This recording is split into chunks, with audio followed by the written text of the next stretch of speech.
आइए स्टार्ट करते हैं आज एक न्यू डेरिवेशन। और आज इस डेरिवेशन में हम लोग देखेंगे वैद्युत द्विध्रुव के कारण अक्षीय स्थिति में वैद्युत क्षेत्र की तीव्रता, the intensity of electric field due to an electric dipole in the end on position. काफ़ी सारे नामों से इसको जाना जाता है, तो मैंने जितने भी नाम पॉसिबल हैं उसके सारे इसमें लिख दिए हैं, जिससे कि आप कंफ्यूज बिल्कुल ना हो। इसको एंड ऑन पोजीशन भी कहते हैं, एक्सेल लाइन भी कहते हैं, अक्षीय स्थिति भी कहते हैं, अनुदैर्घ्य स्थिति भी कहते हैं। ठीक है, तो इस तरीके से ये वाली पूरा डेरिवेशन हम लोग देखेंगे। कई बार बोर्ड परीक्षा में पूछा जा चुका है, बेसिक कॉन्सेप्ट है। आइए स्टार्ट करते हैं। तो सबसे पहले इसमें आपको बेसिक में जो चीज़ें लिखनी है वो यही है। इलेक्ट्रिक डायपोल से आप समझ ही रहे होंगे कि इसमें एक माइनस क्यू और प्लस क्यू चार्ज होगा जो एक दूसरे से 12 मीटर की दूरी पर होंगे। तो वही बात लिख दिया है कि माना एक वैद्युत द्विध्रुव ए बी जिसमें माइनस क्यू और प्लस क्यू चार्ज रखे हुए हैं। देखिए अब यहाँ पर आप इसको जैसे जैसे हम बढ़ते चलें उसको लिखते चलते हैं। तो यहाँ पर ए बी क्योंकि नाम दे दिया है तो आपने ए बी आप लिख सकते हैं। ठीक है, आप चाहें तो नाम यहाँ पर चेंज भी कर सकते हैं। चार्ज कौन कौन से रखे हैं? ए पर रखा हुआ माइनस क्यू चार्ज, तो माइनस क्यू चार्ज को आप प्लेस कर दीजिए। बी पर रखा हुआ प्लस क्यू चार्ज को प्लेस कर दीजिए। अगर इन चार्जों को आपने में रखने में आगे पीछे, मतलब यहाँ पर अगर प्लस क्यू कर लिया या माइनस क्यू कर लिया तो डेरिवेशन में थोड़ा सा अंतर हो जाएगा। ठीक है, तो इस चीज़ का भी ध्यान रखा करें। अब इसके मिडल पॉइंट को आपने ओ कह दिया क्योंकि आप हमेशा से जानते हो कि इनकी बीच की दूरी को 12 कंसीडर किया जाता है। ठीक है, तो इसी पर्पज़ से किया जाता है कि जब आपको कभी इसका आधा करना पड़े तो आप इसको इजीली एल से रिप्रेजेंट कर सकें, यानी ओ से लेके बी तक की डिस्टेंस भी एल है और इसी तरह से ओ से लेके ए तक की डिस्टेंस भी एल है। ओके, अब तो ये 12 दूरी इनके बीच का जो माध्यम है पराविद्युतांक का माध्यम रखा हुआ है जिसका पराविद्युतांक है के। और अक्षीय स्थिति में यानी आप इसके इस दर भी ले सकते हो, इसी तरह से आप इस पॉइंट पर भी ले सकते हो। तो मध्य बिंदु से आर मीटर की दूरी, तो यहाँ से डिस्टेंस कंसीडर की गई है। यहाँ पर कोई पॉइंट पी कंसीडर कर लीजिए और उस पॉइंट पर आपको इलेक्ट्रिक फील्ड इंटेंसिटी का पता करना है। ओके, ये है।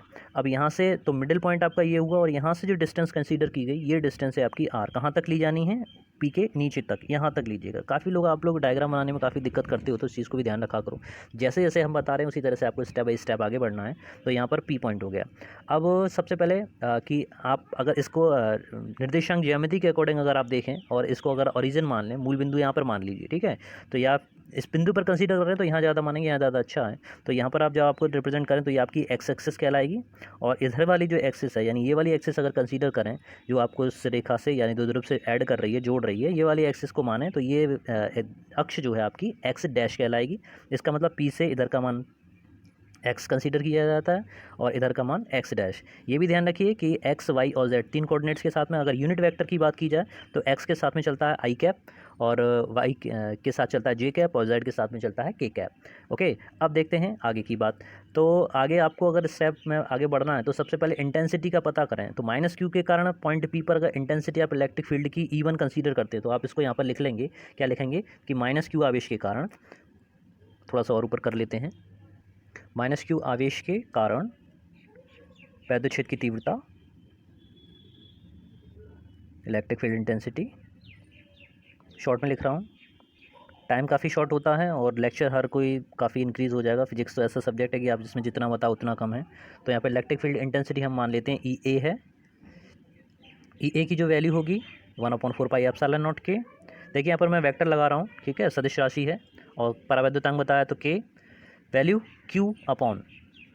अब देखिए यहाँ पर जरा डायग्राम में तो डिस्टेंस कंसीडर की जाती है। तो इस आवेश के कारण माइनस क्यू आवेश के कारण बिंदु पी पर आप कंसीडर कर रहे हो, यानी डिस्टेंस ए से लेके पी तक की डिस्टेंस आपको लेनी है। जरा देखें, ए से लेके पी तक की डिस्टेंस किससे मिलकर बनी है? ए ओ प्लस ओ से लेके पी तक, यानी ए से लेके ओ तक की डिस्टेंस है एल और ओ से लेके पी तक की डिस्टेंस है किसके बराबर में? आर के बराबर। तो टोटल डिस्टेंस जो होगी वो किसके बराबर होगी? ये डिस्टेंस होगी आर प्लस एल और हो स्क्वायर आता है तो स्क्वायर लगा दिया। ठीक है, अब जरा देखिए, अब इलेक्ट्रिक फील्ड इंटेंसिटी की अगर बात करें, ठीक है, तो उसकी दिशा किस तरफ होगी? तो माइनस की ओर। आपको अभी तक मैंने बताता हुआ आया हूँ कि प्लस से दूर और माइनस की ओर। तो इलेक्ट्रिक फील्ड इंटेंसिटी की जो डायरेक्शन है वो माइनस चार्ज इसका इधर रखा हुआ है तो इसकी डायरेक्शन इस तरफ होगी, यानी E1। ई ए से दिखा दीजिए, ई ए की डायरेक्शन। इससे मत देखा करिए कि ये आपने डायरेक्शन या उल्टा थोड़ी ना बनाया जाएगा, ठीक है ना। तो यहाँ से ये चीज़ रिप्रेजेंट कर रही है कि हमने ई ए की डायरेक्शन क्या दिखाई है। अब इसकी डायरेक्शन को आप रिप्रेजेंट करिए तो आप देखिएगा ये एक्स डैश में गया। जब पी को आप मूल बिंदु मान रहे हो तो ये गया आपका नेगेटिव एक्सिस में। एक्स डैश की नेगेटिव एक्सिस का मतलब माइनस का आई कैप, ध्यान रखिएगा। ठीक है, तो ये आपकी बनी इक्वेशन नंबर 1। इससे समीकरण 1 बनाकर जब यहाँ पर छोड़ दीजिए। इसी तरह से अब आप लीजिए प्लस क्यू आवेश के कारण। तो ठीक इसी तरह से आप लिखेंगे प्लस क्यू आवेश के कारण वैद्युत क्षेत्र की तीव्रता कुछ अंतर नहीं होता है, कोई टिपिकल नहीं होता है, सिर्फ स्टेप बाय स्टेप अगर आप चलेंगे तो आप उसमें आराम से देख सकते हैं। तो प्लस क्यू आवेश के कारण ई बी हमने मान ली इलेक्ट्रिक फील्ड इंटेंसिटी, और इसकी वैल्यू ठीक उसी तरीके से लिखेंगे 1/4πε0 के। जो अंतर आएगा उसको देखेंगे, आवेश दोनों के इक्वल हैं, बस अपोजिट चार्जेस हैं, तो उसके कारण डायरेक्शन में फ़र्क पड़ रहा है। ठीक है, तो अब प्लस क्यू चार्ज अब यहाँ पर पहुँचे, तो प्लस क्यू आवेश से आपको यहाँ तक की डिस्टेंस कंसीडर करनी है। तो डिस्टेंस आपको लेनी है बी से लेकर पी तक की। टोटल डिस्टेंस थी आपकी ओ से लेकर पी तक की, उसमें से ये डिस्टेंस यानी ओ बी डिस्टेंस को माइनस करना पड़ेगा, तब आपको ये डिस्टेंस मिलेगी। ठीक है ना, तो यहाँ पर क्या करेंगे आप आर माइनस एल कर लो भाई, बस आर माइनस एल का होल स्क्वायर। अब जरा ध्यान करें, जब आप पी से जा रहे हैं, ठीक है, प्लस से दूर, तो प्लस से दूर जब जाएंगे तो दूर का मतलब यहाँ हुआ, तो दूर का मतलब ये हुआ कि इलेक्ट्रिक फील्ड ई बी के कारण जो होगी उसकी डायरेक्शन इस तरफ है। ओके, तो अब ये पी पॉइंट को मूल बिंदु मान रहे हो, तो ये जा रहा है एक्स में, तो जो आई कैप है यानी जो यूनिट वेक्टर है वो आपका कैसा आएगा, प्लस का आएगा, और ये आई आपकी इक्वेशन नंबर 2। अब the total intensity resultant intensity यानी परिणामी विद्युत क्षेत्र का मान, पी का मान पूछा है, तो ये दोनों एक दूसरे के कैसे अपोजिट हैं। ठीक है ना, ये दोनों एक दूसरे के कैसे हो गए, अपोजिट हो गए। तो अपोजिट के लिए ध्यान रखिएगा, टोटल निकाल लीजिए, परिणामी तीव्रता पी पर विद्युत क्षेत्र की परिणामी तीव्रता, परिणामी तीव्रता का मान। कंपटीशन का बैच भी चल रहा है, ठीक है, उसमें ऑब्जेक्टिव क्वेश्चंस आपके साथ में लगातार कंसल्ट कर रहा हूँ और काफ़ी अच्छा रिस्पांस आ रहा है। तो आप दोनों तरह से तैयारी कर सकते हैं। कंपटीशन वाले छात्र कंपटीशन वाले वीडियोस भी देख सकते हैं मेरे इस चैनल पे। आप सबकी वैल्यू प्लेस कर दीजिए, इक्वेशन 1 और इक्वेशन 2 से मान लगा दीजिए, यहाँ ए और ई भी लिख लीजिए, 1 2 ध्यान रह जाता है। अब जरा यहाँ पर थोड़ा का काम कम कर लीजिए, ठीक है, जो चीज़ें कॉमन करने की हैं वो कॉमन करके बाहर निकाल लें।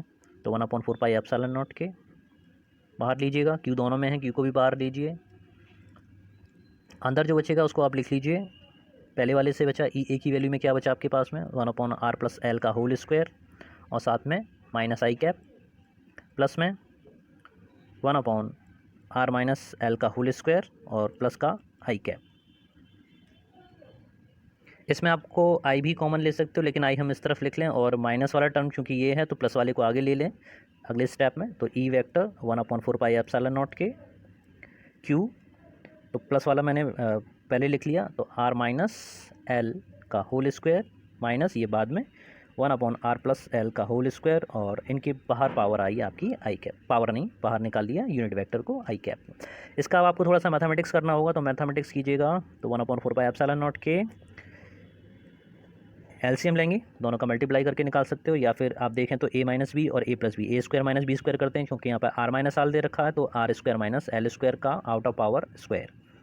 ठीक है, r माइनस एल से r माइनस एल खत्म होगा, जो बचेगा r+l का होल स्क्वायर, फिर माइनस साइन, r+l से r+l खत्म होगा, r माइनस एल का होल स्क्वायर, और बाहर में आई कैप।